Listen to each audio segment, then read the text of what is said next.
Itulah janji Allah bahwa pertolongan Allah itu dekat ketika permasalahan itu terasa sangat berat. Jadi ketika masalah itu terasa di puncaknya, disitulah sebetulnya pertolongan Allah itu sangat dekat, asal kita mau bersabar. Dan betul, teman saya ini justru menanyakan berapa jumlah utang saya semuanya, dan beliau mau membantu saya. Saya totalkan waktu itu adalah sekitar 25 juta dan beliau memang membantu saya sebesar itu. Itulah yang dijanjikan oleh Allah Subhanahu wa taala dalam surah Al-Insyirah ayat ke-5 ayat ke-6. Janji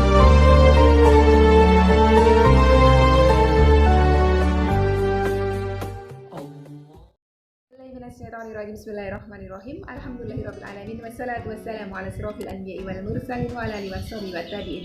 Rabbi shrah li sadri wa yassir li amri wahlul 'uqdatam min lisani yafqahu qawli. Allahumma shalli ala sayyidina Muhammad wa ala ali sayyidina Muhammad. Assalamualaikum warahmatullahi wabarakatuh. Sobat Winner semuanya dirahmati oleh Allah Subhanahu wa taala. Saya Win mengucapkan selamat Hari Raya Idul Fitri 1441 Hijriah. Mohon maaf lahir dan batin.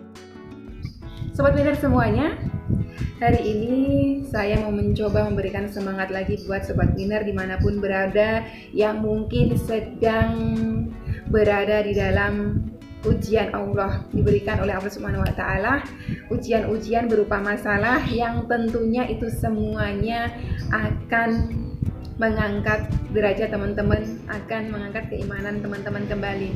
Karena tidak ada satupun manusia di muka bumi ini yang tidak diberikan ujian oleh Allah Subhanahu wa taala, seperti firman-Nya Allah yang ada di dalam surah Al-Baqarah ayat ke-155. Dan sungguh akan kami berikan cobaan kepadamu itu kita semuanya manusia, dengan sedikit ketakutan, kelaparan, kekurangan harta, jiwa dan buah-buahan, dan berikanlah berita gembira kepada orang-orang yang bersabar.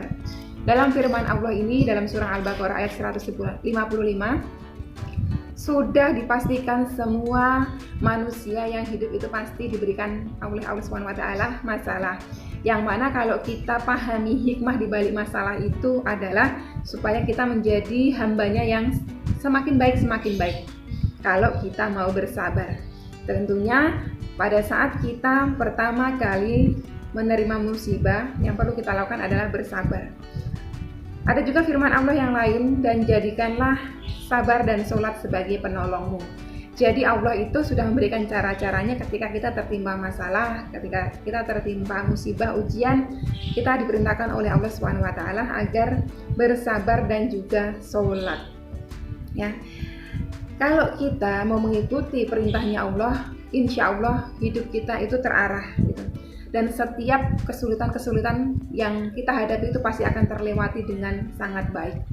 Itulah yang saya pernah alami dan juga beberapa sahabat Winner dan juga sahabat UCR yang lainnya, yang beliau-beliau semuanya pernah berada di titik tersulit atau disebut titik nadir, titik terendah. Mungkin semua orang pernah mengalami masa-masa titik terendah. Nggak yang kaya, nggak yang miskin. Karena orang kaya pun, kalau kita mungkin kita lihat hidup beliau itu sepertinya enak, tetapi sungguhnya kita tidak pernah tahu di dalam kehidupan beliau yang sungguhnya itu ada apa. Kalau orang Jawa bilang itu sawang sinawang. Jadi orang itu sawang sinawang, dilihatnya enak padahal yang menjalani pun belum tentu seperti itu. Nah, begitu juga dengan kita yang mungkin kita itu merasa diri kita itu paling sengsara, tapi ternyata setelah kita berkumpul dengan orang-orang semuanya yang memiliki ujian-ujian, kita bertemu jadi satu seperti sahabat UCR itu yang ada tiga grup itu. Akhirnya di situ saya tahu, ternyata ada yang ujiannya jauh lebih berat dari saya. Ada yang ujiannya komplit, mulai dari utangnya ratusan juta, ditipu, ditinggalkan suaminya, masih berkonflik dengan orang-orang terdekatnya. Ujiannya luar biasa. Jadi semua ujian-ujian itu oleh Allah Subhanahu wa taala sudah ditimbang-timbang sesuai dengan kemampuan setiap hambanya. Dan Rasulullah sudah mengajarkan kepada kita saat kita tertimpa satu musibah, kita diajarkan oleh Rasulullah untuk membaca sebuah doa yang mana ini juga diamalkan oleh salah seorang istri beliau, yaitu Ummu Salamah. Ketika Ummu Salamah ditinggal oleh suami pertama beliau membaca doa ini. billahi minasyaitonir rajim. Bismillahirrahmanirrahim. Inna lillahi wa inna ilaihi raji'un. Allahumma ajirni fi musibati wa akhlif li khairan minha. Saya ulangi lagi. Inna lillahi wa inna ilaihi raji'un. Allahumma ajirni fi musibati wa akhlif li khairan minha. Artinya, sesungguhnya kami adalah milik Allah dan sungguh hanya kepadanya kami akan kembali. Ya Allah, karuniakanlah padaku pahala dalam musibah yang menimpaku dan berilah aku ganti yang lebih baik daripadanya. Itu tadi doa yang diajarkan oleh Rasulullah kepada kita semuanya ketika kita tertimpa musibah. Dan doa ini juga yang diamalkan oleh salah seorang istri beliau, Ummu Salamah, yang mana beliau ditinggal oleh suami pertama beliau. Suami pertama beliau ini merupakan salah seorang sahabat yang sangat-sangat loyal terhadap Islam. Jadi beliau sangat-sangat mencintai suami beliau yang pertama karena kesolehannya. Dan ketika meninggal oleh suami beliau, beliau berdoa agar Allah memberikan kekuatan dalam hatinya, memberikan keimanan yang semakin kuat, serta memberikan ganti yang lebih baik. Dan Allah ijabah itu, beliau mendapatkan ganti suami yang lebih baik, yaitu Rasulullah SAW. Percayalah teman-teman bahwa dalam setiap ujian, setiap musibah itu pasti bersanding dengan solusi yang terbaik. Itu pasti. Itu sudah ada janjinya Allah dalam surah Al-Insyirah ayat ke-5 ayat ke-6. Kalau teman-teman semuanya yang mungkin mengikuti video saya dari awal, tentunya saya sering menyebutkan firman Allah yang ini ada dalam surah Al-Insyirah ayat ke-5 ayat ke-6. Fa inna ma'al usri yusran, inna ma'al usri yusran. Sungguhnya setelah kesulitan itu ada kemudahan, dan setelah kesulitan itu ada kemudahan. Ini janji Allah. Tidak ada satu kesulitan pun tanpa kemudahan, tidak ada satu ujian pun tanpa penyelesaian. Kalau teman-teman misalnya dalam kondisi terendah, dalam kondisi yang sangat-sangat merasa putus asa, merasa down, ingatlah kembali janji Allah yang ini. Ada dalam surah Al-Insyirah ayat ke-5 ayat ke-6. Dulu di saat saya terpuruk, ayat inilah yang selalu menemani saya pagi, siang, sore, dan malam. Ketika saya jatuh, ketika saya merasa sendirian, tidak ada yang menyemangati, ketika saya merasa masalah saya ini tidak ada penyelesaiannya, saya selalu berpegang pada janji Allah yang ini. Ada dalam surah Al-Insyirah ayat ke-5 ayat ke-6. Sungguhnya setelah kemudahan itu ada, setelah kesulitan itu ada kemudahan. Serta janji Allah yang lainnya ada di dalam Al-Baqarah ayat 214.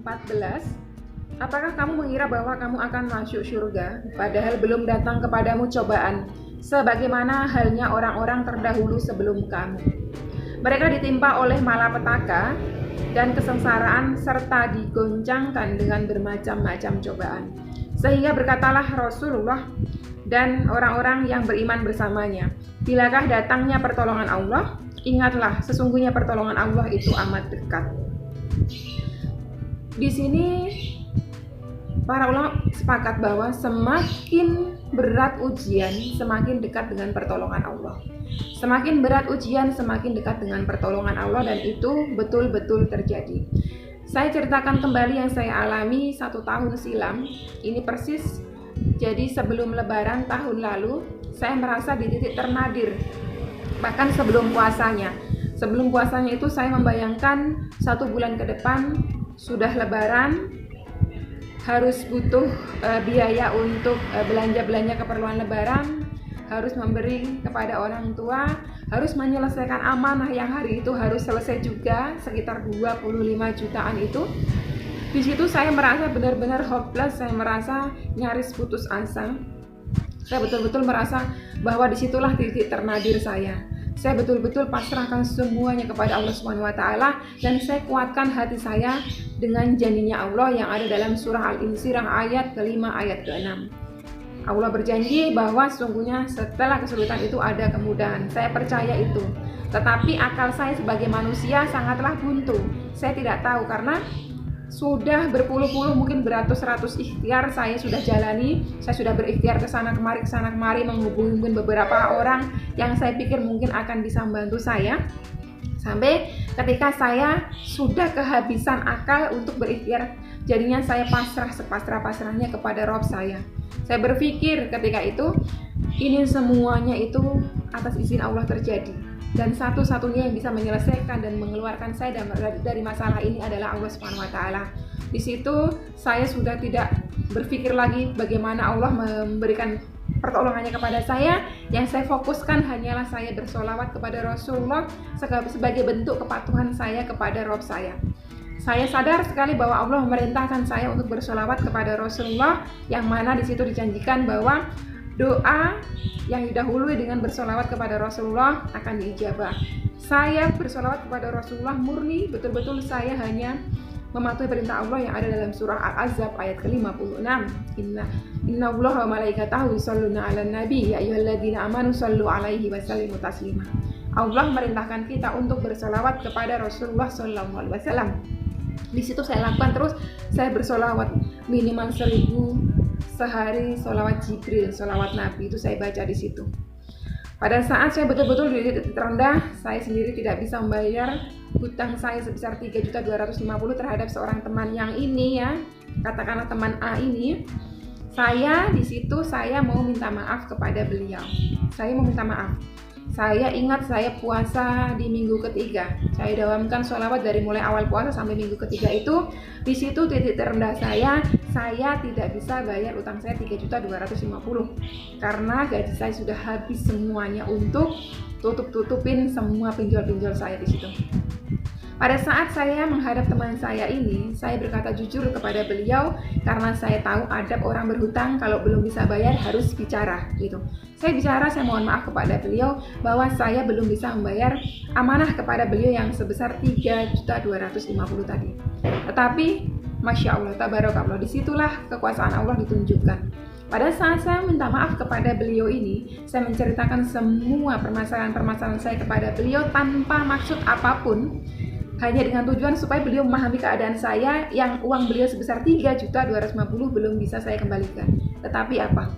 Itulah janji Allah bahwa pertolongan Allah itu dekat ketika permasalahan itu terasa sangat berat.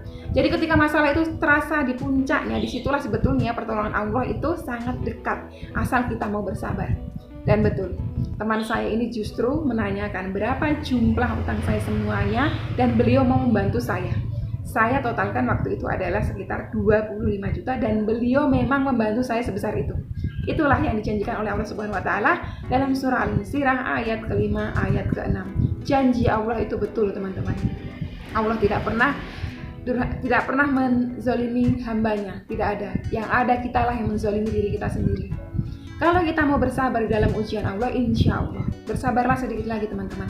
Kalau saya ibaratkan, misalnya kita diberikan ujian 10 anak tangga, kita mungkin naik ke tangga 1 itu terasa berat, naik ke tangga 2 terasa berat, ke tangga 3 terasa berat, ke tangga 4, ke tangga 5, ke tangga 6, ke tangga 9 itu sangatlah berat. Karena mungkin ada teman-teman yang diuji selama 1 tahun, 2 tahun, 3 tahun, 9 tahun, 10 tahun, bahkan belasan tahun, nggak selesai-selesai masalahnya. Bersabarlah teman-teman, karena sesungguhnya di situ tuh ada pahala yang dijanjikan oleh Allah Subhanahu wa taala. Siapapun yang bersabar di dalam ujian, insya Allah ganjaran itu adalah surga kelak. Ya, jadi kalau kita sudah berada di tangga ke-9 yang mungkin ujian kita hanya 10 tangga, tinggal 1 kali lagi, ya. Ingat janji Allah dalam surah Al-Insyirah ayat ke-5 ayat ke-6, bahwa semakin berat ujian itu semakin dekat dengan pertolongan Allah. Dan itu saya sendiri sudah buktikan. Dan banyak sekali teman-teman ya, sahabat-sahabat UCR yang beliau-beliau juga mengalaminya sama persis dengan seperti saya. Satu orang sahabat lagi saya ceritakan, beliau ada di UCR 2, beliau berasal dari Jawa Tengah juga, sampai saat ini beliau ada merantau di daerah Jabodetabek di Tangerang. Beliau adalah seorang mu'alaf, pada saat itu beliau sama permasalahan dengan saya, yaitu pinjol. Kalau di total sekitar 10 jutaan, 9, sekian. Beliau ada di video testimoni saya sebelumnya. Beliau seorang mu'alaf, beliau digempur oleh was-was syaitan luar biasa. Pada saat beliau mau sholat, beliau terpikirkan hari itu hutang-hutang beliau dan beliau belum makan seharian karena paginya itu beliau menghubungi saya, Mbak, saya mohon doanya.